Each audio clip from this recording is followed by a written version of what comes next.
David with Beagles on Fire. We're starting a brand new series today. I told you we were going to talk about different types of beagles. And you say, well, what are you talking about? There's all kinds of terms for different beagles. There's all kinds of different color phases of beagles. We're not really going to get into the colors of beagles other than just a few little minor things. But types of beagles I'm talking about. Today we are in the mama room. And this is a spot that I put my female dogs in when they're pregnant and going to have puppies. And we usually put them in here about a week or 2 weeks before they have their pups. And this is where they'll have their pups. It's a climate controlled room. And I have six individual stalls, 2 different rooms, that they can come in here and have their puppies and go outside to go to the bathroom and come back in. And we do this to keep the temperature. It's very important that your puppies are not too hot or too cold. Either one can affect their survival rates real well. And so we have whelping boxes totally made out of plastic, and the reason I do that is for sanitation purposes. It's hard to clean wood if it gets something that penetrates the wood. And I find that these are easy to clean with some sanitizer, bleach, etc. And we have a mat in the bottom that's like a conveyor belt material that we can pull out and we can hose off and clean. But I want to talk about puppies today. And in this room right now, I have two mama dogs. And before I talk about those, I want to jump back for just a second. I'm sorry about that. But I want to talk about what types of dogs are we going to cover. We're going to be covering, and I won't remember all of them, but there's several that we're going to cover. We're going to talk about, obviously today we're going to talk about puppies, we're going to talk about puppy trainers, we're going to talk about walkie-talkie dogs, we're going to talk about fast dogs, we're going to talk about junk dogs, check dogs, Me Too dogs or pack dogs. We're going to talk about just a variety of different dogs and how we can relate them to our life. And so today it's on puppies, and in here I have 2 females that have had these are the youngest of what I have on the ground right now as far as age of pups. These pups, both of these litters were born on the same day. That's kind of unusual. And both of these females were bred to the same male. And you say, well, you bred the male to these 2 females on the same day? No, I did not.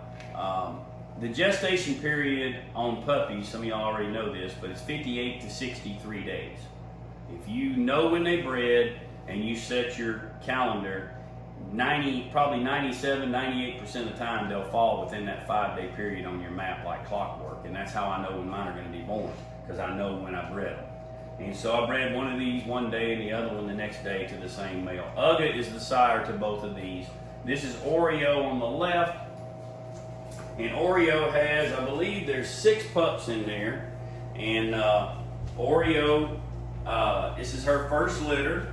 Those of you guys that we hunted with in Ohio and Virginia back in February, we brought Oreo up there. Matter of fact, I believe Oreo, she did a fantastic job of bred. I had Uga, was what I bred her to, so this is the first time she's been bred. Doing great, a great mother so far with her pups. And over here we have Wildfire, and Wildfire comes out of a long line of awesome dogs. Wildfire her mother is Fire, named Fire. We'll probably talk about Fire when we get into puppy trainers. And Fire come out of a real good dog named Jane, which was Joe's brother. Now that's a pedigree that I know that may not mean anything to you, but my point is they come out of some really good stuff. So I'm going to grab one of Wildfire's pups, and we're going to talk about puppies for just a second here. And hey Wildfire, hey baby, you're doing a good job with these puppies. Alright, let me grab this little girl right here. And you notice that Wildfire is a red tick. And you notice this dog here is just pretty much all white right now. And this one has a little trim on its ear. Couple dots, solid white tail. And this is a female. These dogs are 12 days old. Got a nice big wide blaze right there on its face. Now, I'll get a different one and show you another marking as well on another female that's here.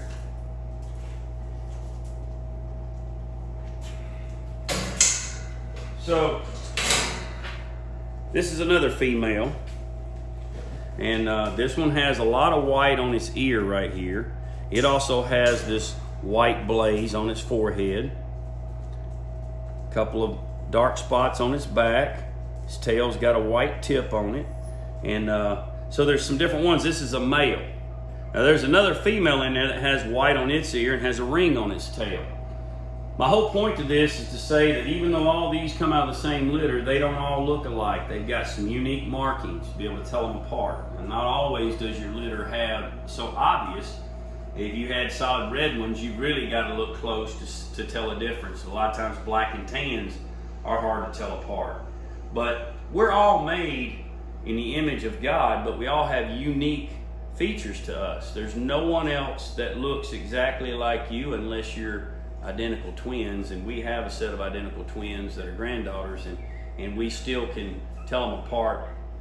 Others can tell them apart better than Pops can, but we can tell them apart if we look real close. It's just not as obvious as this is when you see a different marking. I'm going to put this pup back, and I'm going to grab one of Oreos for a second and show you something on that. And we're going to talk about puppies for a minute. Like I said, the gestation period is 58 to 63 days. These dogs are just now starting to, they've got their eyes open, and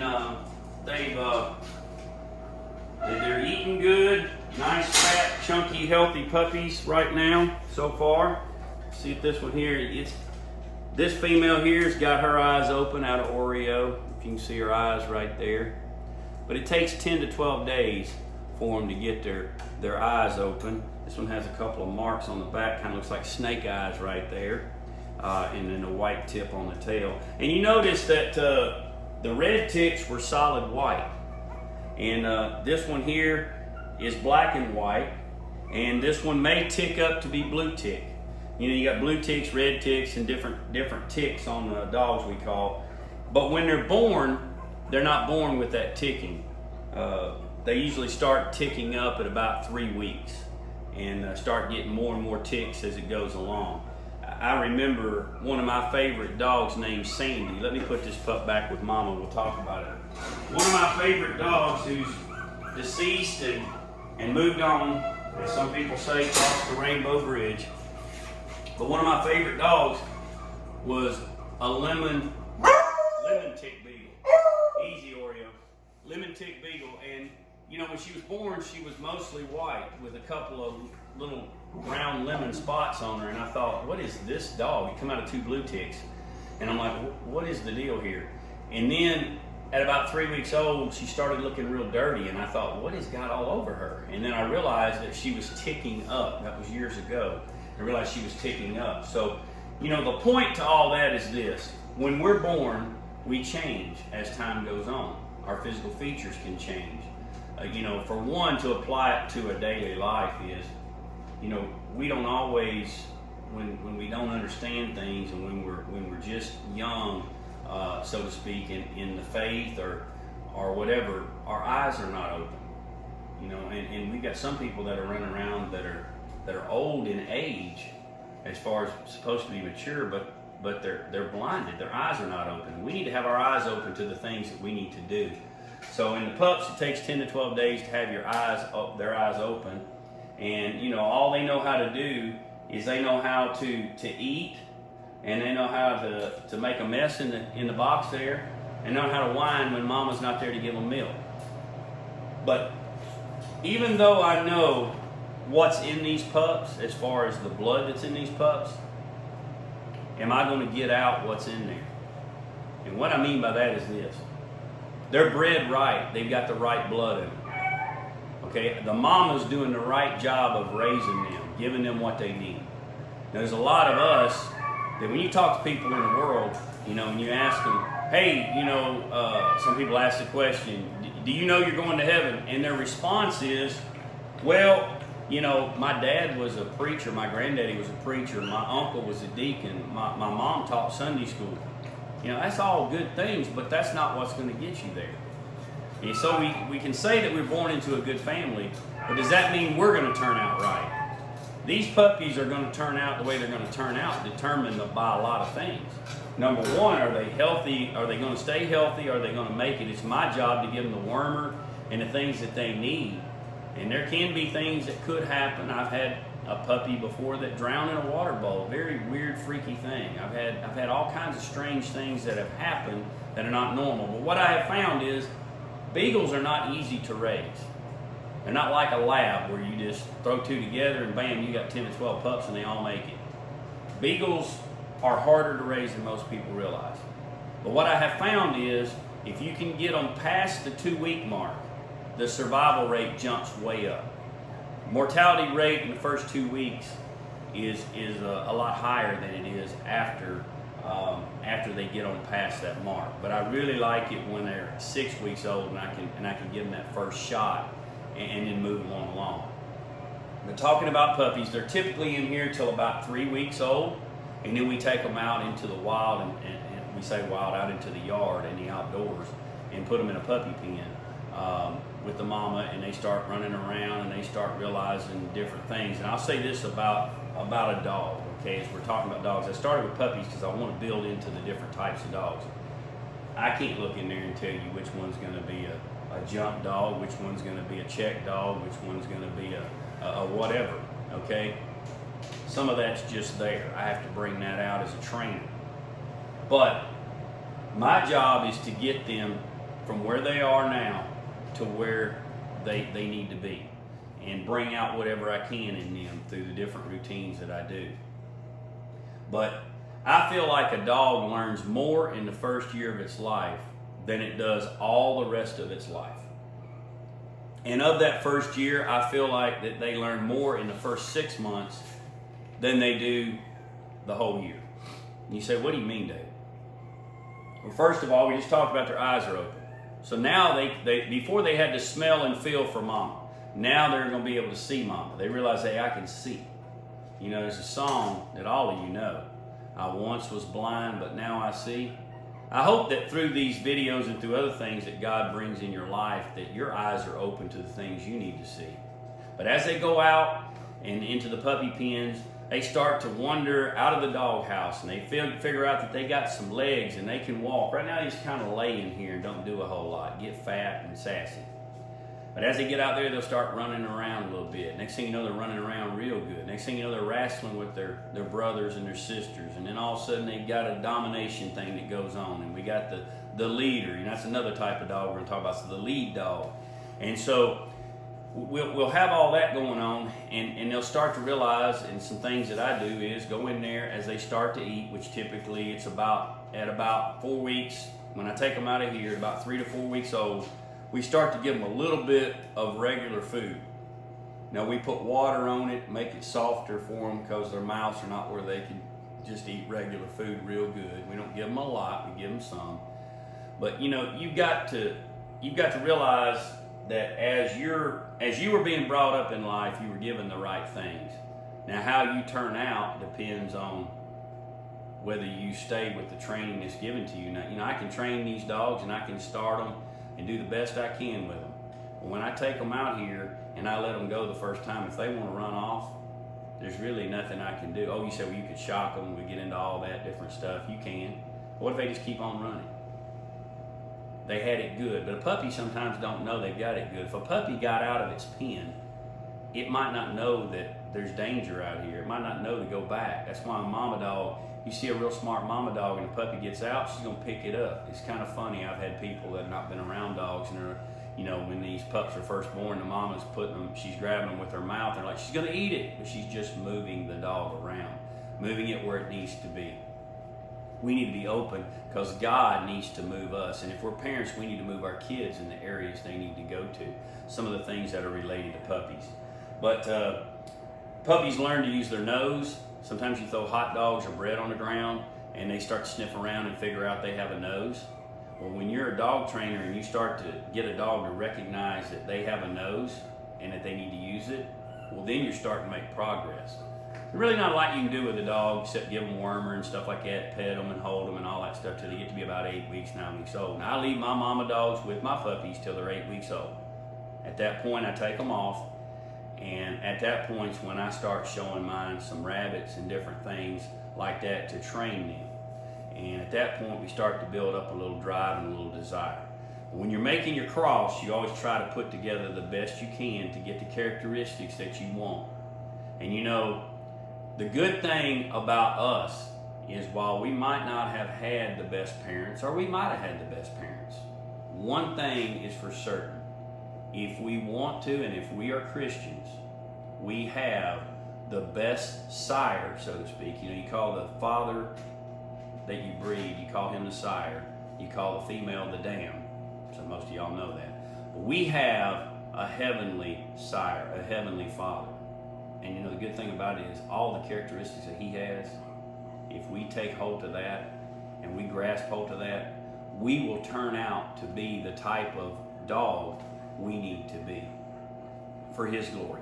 So I challenge you today, take these lessons that we're learning and try to apply those to your life the best way you can. Open your eyes to the things around you. Learn to follow what you need to follow. And let's just enjoy this series as we move along. You know, a lot of people love these puppies. Oh, they're so cute and all this. David, I want to buy a puppy. And of course, everybody that follows me knows I don't sell puppies. And you say, well, why do you not sell puppies? One simple reason. It's not because I think I'm the greatest trainer there ever was, or that I'm God's gift to the rabbit world. It's for one simple reason.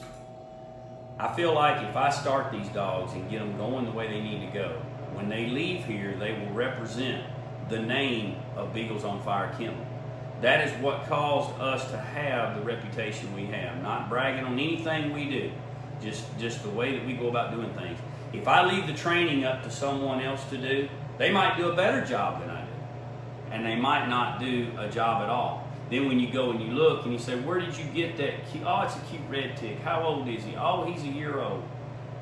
He's not doing anything. Was it because he was bred wrong? No, not necessarily. It's because he wasn't trained and given the opportunities. Here, I know the dog's going to get the right opportunities. I want to evaluate it and then send it out. As a parent, we need to make sure that we don't let someone else train our kids. You know, public schools, you know, the world. We let the world train our kids. How do you expect them to turn out? As a parent, we need to make sure that we are the ones that are training our kids so that when they go out, they will represent our family name in the right way, and that they'll have the right reputation. And also, you know, it's better for the dog. You know, a dog that's born and bred to run a rabbit like these are, that's why I don't sell them to people just as puppies. To me, not trying to brag, but it'd be a shame for somebody to take one of these dogs that really is bred to hunt and just go make a pet out of it. I once had a funny story. I sold some puppies years ago when I was selling puppies. And a lady called me and she said, oh, you're not going to believe it. Oh, Bailey. Bailey was her name. Oh, Bailey. Bailey won a beauty contest. I said, what? She said, yeah. So they were having one at the pet store. I said, I make these little outfits for her. She prances across the stage in a little outfit. She saw me at a hunting show and brought Bailey with this little outfit on. And here was this beagle hound that was bred to run rabbits. And it was being a show dog, basically, going out there and prancing around in an outfit. And I thought, if your litter mates could see you now, what a funny story they would probably think. I think dogs think that way sometimes. I know better, but that's just what went through my mind. So anyhow, we know what we were bred to do in life. God has a purpose for you, and He's put you here for a reason. You were bred for a cause and a reason. And it's not just to walk around and look pretty. Thank God, I can't do that. I can't look pretty. But we all have something to do. Find what God has you to do and do it. It can be something so simple today. But do something today and move in the right direction.